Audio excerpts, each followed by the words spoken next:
नमस्कार, स्वागत है आप सभी का हमारे YouTube चैनल में। आज के इस वीडियो में आप श्रवण करेंगे देवउठनी एकादशी व्रत की कथा, देवउठनी एकादशी व्रत की विधि और एकादशी का व्रत कब किया जा रहा है। इन सभी बातों को आप इस वीडियो में जानेंगे। चैनल पर नए हैं, चैनल को सब्सक्राइब कर दें। कमेंट में जय श्री राधे कृष्णा जरूर लिख दें। कार्तिक मास के शुक्ल पक्ष की देवउठनी एकादशी की शुरुआत जो है वह 1 नवंबर को सुबह 9:13 पर होगी और एकादशी तिथि की समाप्ति 2 नवंबर को सुबह 7:33 पर होगी। देव उठान का पर्व जो है वह 1 नवंबर शनिवार के दिन किया जाएगा और एकादशी का व्रत 2 दिन किया जाएगा वैष्णव और स्मार्त के भेद से। 1 नवंबर को स्मार्त गृहस्थ जनों के लिए एकादशी व्रत है। 2 नवंबर वैष्णव एकादशी साधु सन्यासी वैष्णवजन विधवा माताओं के लिए एकादशी व्रत है। वैष्णवजन उन्हें कहते हैं जो अपने गले में तुलसी की कंठी माला धारण करते हैं, सारा दिन भगवान विष्णु के नाम मंत्रों का चिंतन करते हैं, पूजन करते हैं और उनके घर में कभी भी रसोई में प्याज लहसुन आदि नहीं बनता है, ना ही वह प्याज लहसुन आदि का सेवन करते हैं। जो भी उनके घर में भोजन बनता है सबसे पहले भगवान का भोग लगता है, फिर वो लोग ग्रहण करते हैं। ऐसे पवित्रता से और नेम पूर्वक जीवन जीने वाले जनों को वैष्णव जन कहते हैं। इसलिए उनके लिए एकादशी के नेम थोड़े अलग होते हैं और आम साधारण जनों के लिए एकादशी के नेम थोड़े अलग हैं। इसीलिए वैष्णव और स्मार्त के भेद से 2 दिन एकादशी व्रत पड़ जाता है। तो जो लोग 1 नवंबर को गृहस्थजन एकादशी व्रत करेंगे वह 2 नवंबर को एकादशी व्रत का पारण दोपहर को 1:11 से शाम को 3:25 के मध्य में कर पाएंगे।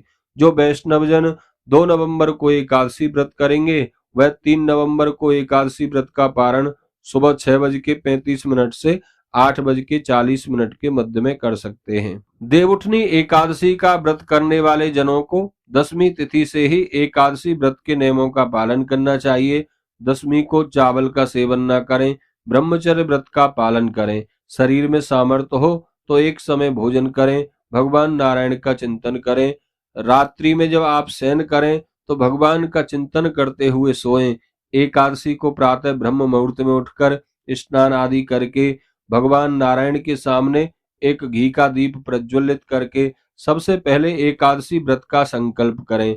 हाथ में थोड़ा सा जल ले लें और जल लेकर इस प्रकार बोलें, हे भगवान नारायण, आज मैं सारे दिन निराहार रहूंगा। आज मैं देवउठनी एकादशी का व्रत कर रहा हूँ। आपकी प्रसन्नता के लिए और अपने मन की अमुक शुभकामनाओं की पूर्ति के लिए ऐसा बोलकर भगवान के सामने उस जल को छोड़ दें। इस प्रकार एकादशी व्रत का संकल्प करने के बाद भगवान विष्णु की विशेष पूजा अर्चना करें। एकादशी पूजा में भगवान को मंजरी सहित तुलसी पत्र अवश्य ही अर्पण करना चाहिए। भगवान नारायण तुलसी पूजन से कार्तिक मास में बेहद प्रसन्न होते हैं। कार्तिक के महीने में तुलसी माँ की बड़ी महिमा शास्त्रों में बताई गई है। एकादशी द्वादशी रविवार को तुलसी ना तोड़ें, इसलिए पहले ही तुलसी तोड़कर रख लें जिससे आप एकादशी द्वादशी की पूजा में प्रयोग कर सकें। एकादशी व्रत का पारण तुलसी मिश्रित गंगा जल से, भगवान के चरणामृत से या फिर मुख में चावल डालकर करना चाहिए। आइए श्रवण करते हैं देवउठनी एकादशी व्रत की पौराणिक व्रत कथा।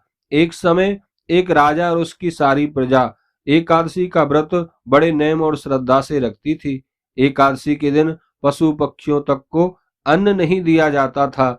एक बार एक दूसरे राज्य का एक व्यक्ति नौकरी की तलाश में राजा के पास आया। राजा ने उसे नौकरी दे दी, लेकिन एक शर्त रखी कि रोज तो उसे सब कुछ खाने को मिलेगा पर एकादशी के दिन अन्न नहीं मिलेगा, केवल फलाहार ही दिया जाएगा। नौकरी की खुशी में उस व्यक्ति ने राजा की शर्त मान ली। अगले महीने जब पहली एकादशी आई तो उसे सिर्फ फलाहार दिया गया। उस व्यक्ति को फल खाकर संतोष ना हुआ और वह राजा के पास जाकर गिड़गिड़ाने लगा कि वह भूखा मर जाएगा, इसलिए उसे अन्न दे दिया जाए।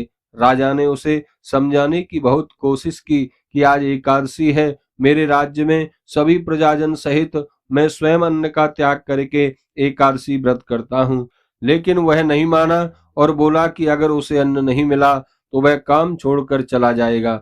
राजा ने हार कर उसे अन्न दे दिया। वह व्यक्ति अन्न लेकर नदी किनारे गया, स्नान किया और भोजन पकाने लगा। जब वह भोजन कर रहा था तब भगवान विष्णु स्वयं एक साधारण मनुष्य के वेश में आए और उसके साथ बैठकर भोजन करने लगे।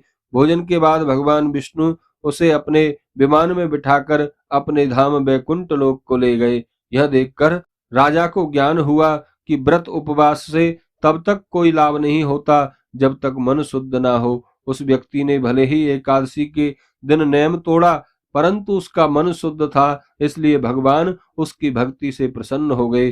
बोले विष्णु भगवान की जय। एकादशी माता की जय।